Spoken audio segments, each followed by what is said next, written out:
They say that money doesn't just talk, it screams. But at the highest levels, the levels where names like Epstein reside, money is dead silent. It's the silence of a deep-sea trench, heavy and crushing. My name is Maya, and I'm a licensed massage therapist. 6 months ago, I was struggling to pay rent on a cramped studio in Queens. Today, I'm an elite ghost living in a 5-star tomb in the middle of the Maine wilderness. The offer came through a black book agency. No public listing, no LinkedIn profile, just a nondescript envelope with a heavy wax seal. The terms were astronomical. $15,000 a month to be the resident therapist at the Solstice, a private estate owned by Mr. Epstein. To the public, he's a myth, a financier who manipulates markets from a yacht and dines with princes. To the girls who work here, he is the architect. When the black SUV dropped me off at the gates, I felt a chill that had nothing to do with the Atlantic wind. The Solstice is a brutalist masterpiece of glass and obsidian, perched on a jagged cliff. It's beautiful in the way a sharpened razor blade is beautiful. Within an hour of arriving, my phone was confiscated by a head of security who looked like he'd been carved out of granite. "Privacy is our ultimate currency, Maya," he said, handing me a silver internal handset. "Mr. Epstein's guests are very sensitive." I was assigned to the wellness wing on the sub-level. It's a space designed to trigger total sensory deprivation. No windows, just walls of white marble and the faint, rhythmic hum of a high-end ventilation system. My schedule was specific. I was to be ready at 8 p.m. every evening. But for the first week, Epstein never showed up. Instead, they brought me the candidates. That's what the guards called them. Every night, a different girl. They were always young, barely 18, and they always looked like they had just stepped off a runway in Paris or a village bus in Eastern Europe. They were beautiful, but their eyes were wide with a frantic, desperate kind of hope.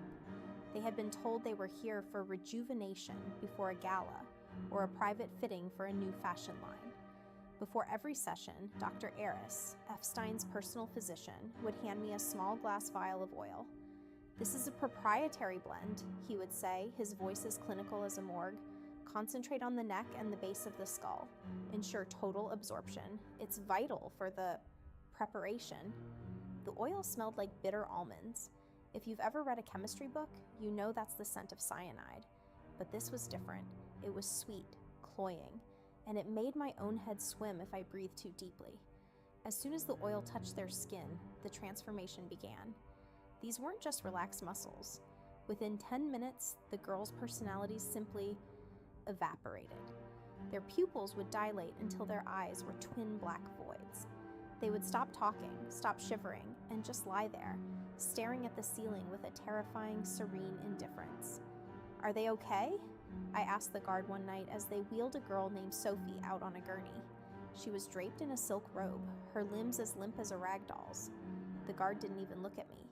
He just checked his watch. "She's perfect, Maya. She's finally ready for the guest of honor." That was the night I realized the massage wasn't therapy. It was a ritual. I was tenderizing the meat. I was preparing a vessel. And the more I looked at the security cameras tucked into the corners of the ceiling, the more I realized that Mr. Epstein wasn't just watching my technique.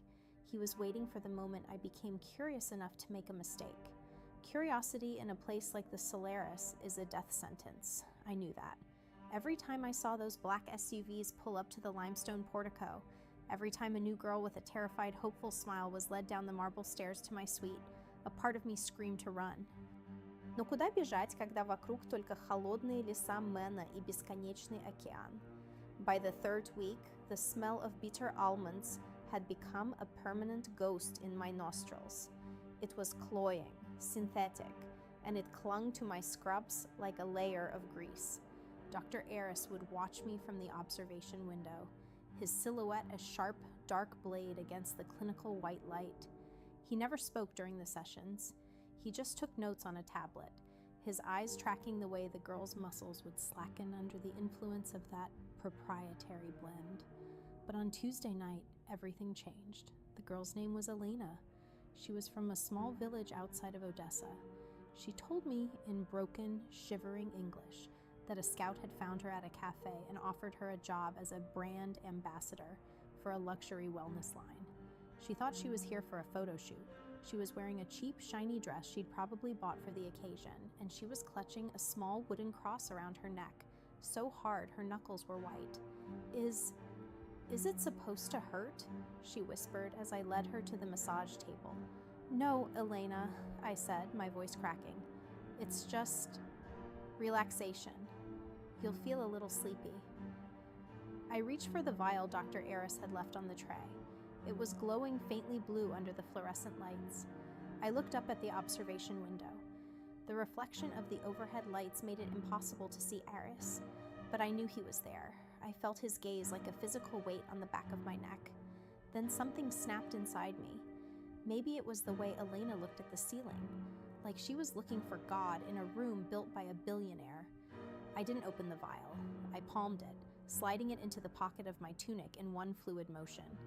In its place, I grabbed a bottle of organic grapeseed oil I'd smuggled in from my own kit. It was odorless. It was harmless. It was just oil. I began the massage. I worked the oil into her shoulders, her neck, the base of her skull. I followed the Epstein pattern, long rhythmic strokes designed to stimulate the lymphatic system. But as the minutes ticked by, Elena didn't drift away. Her eyes didn't turn into black voids. She stayed present. She stayed human.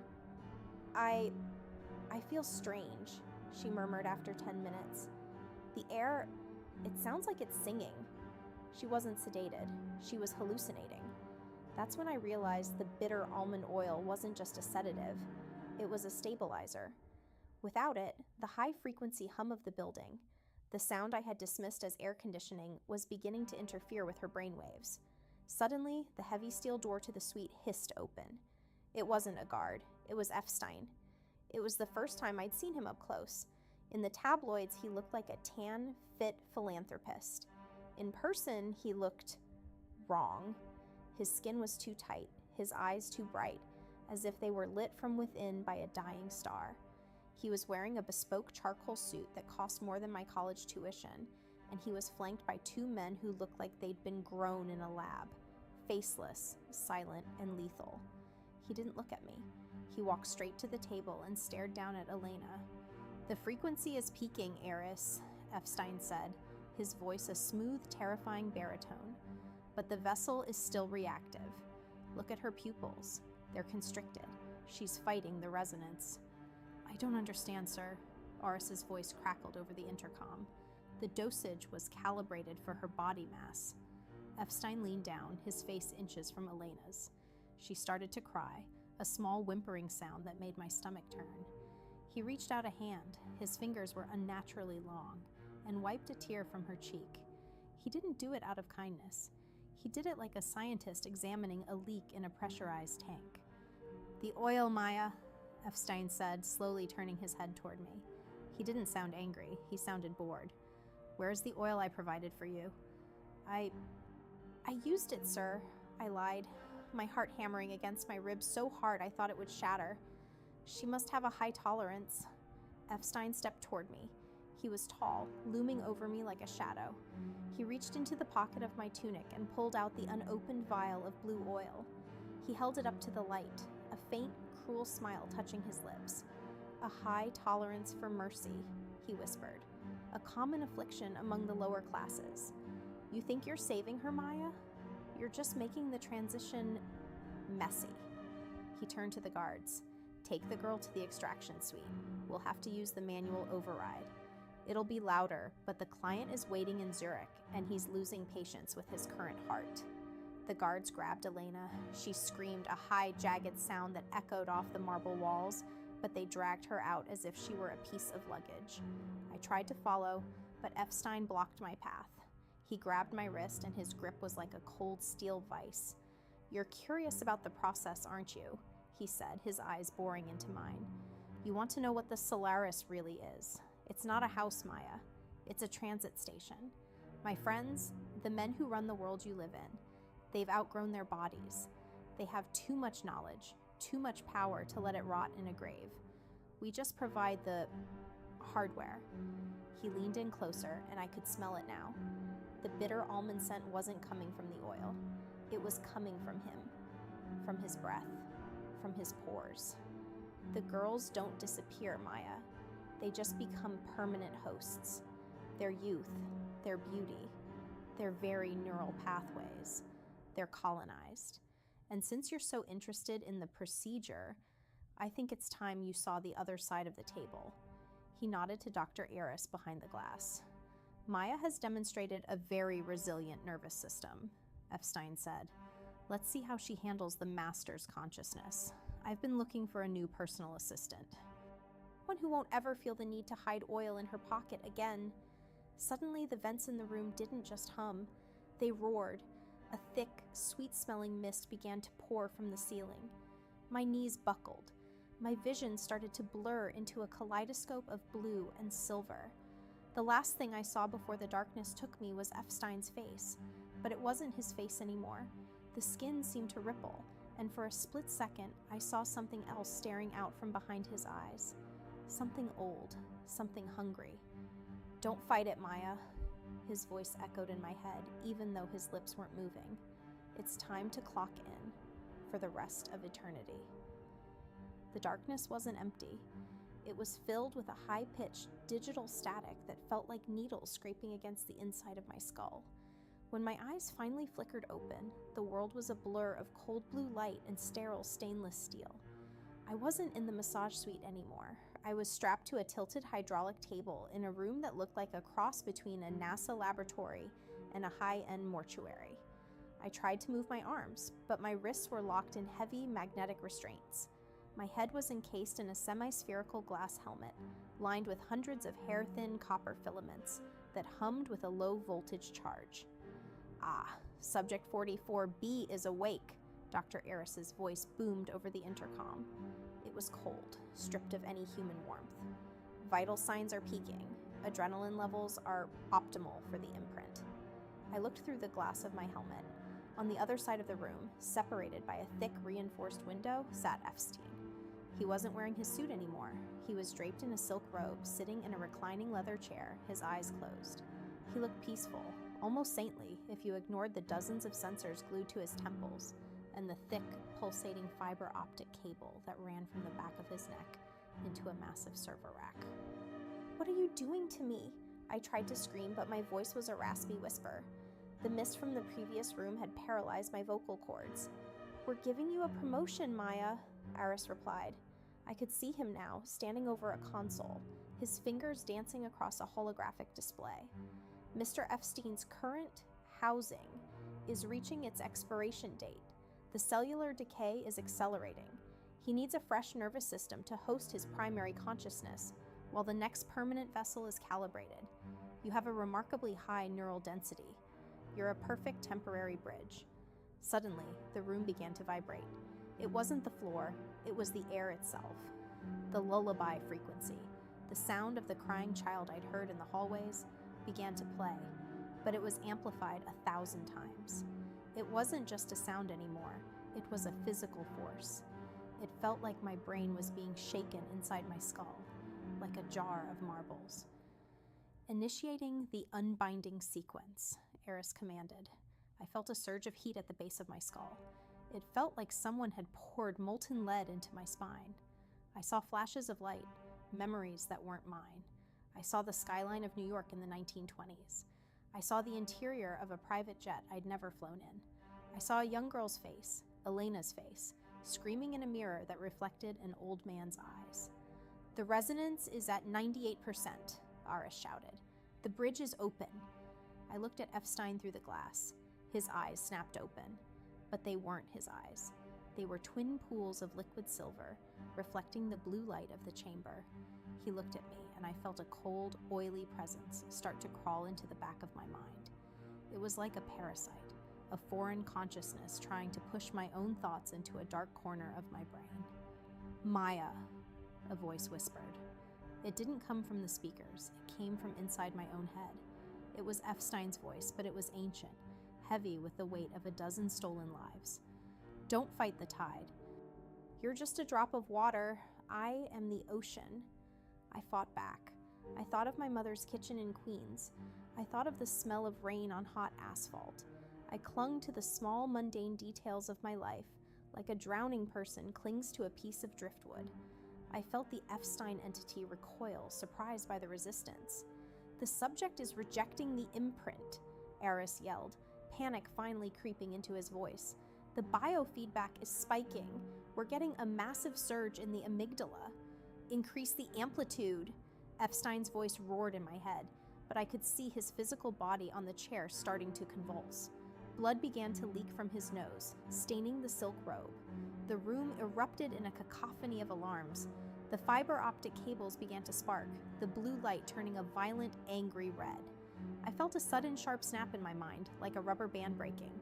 The pressure vanished.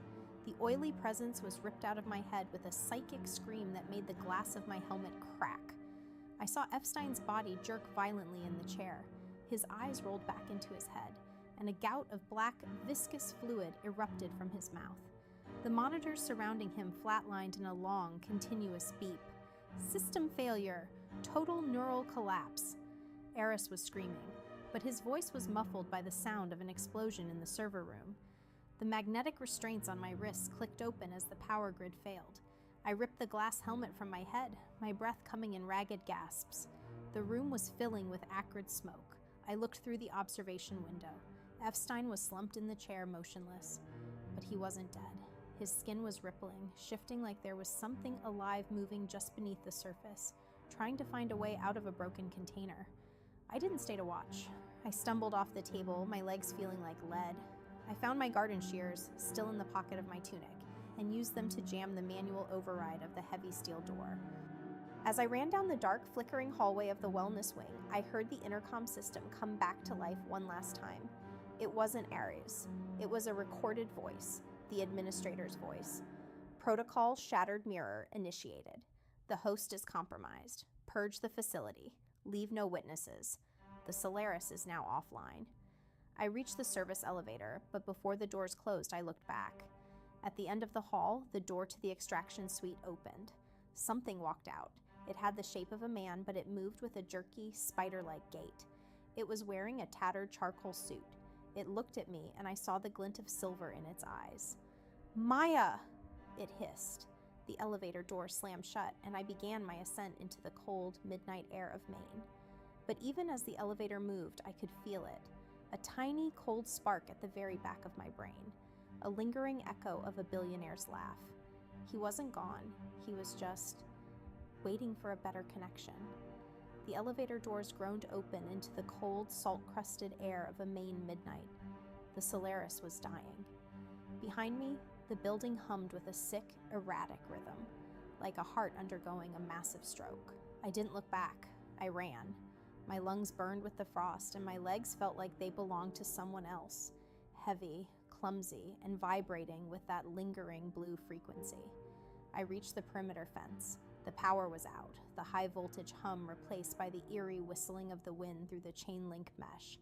I climbed, my fingers bleeding as I tore them on the wire, and tumbled onto the gravel road that led away from the cliffs. I walked for hours. Every shadow in the woods looked like a man in a charcoal suit. Every rustle of the pines sounded like a whispered Maya. I reached the coastal highway just as the first gray light of dawn began to bleed over the Atlantic.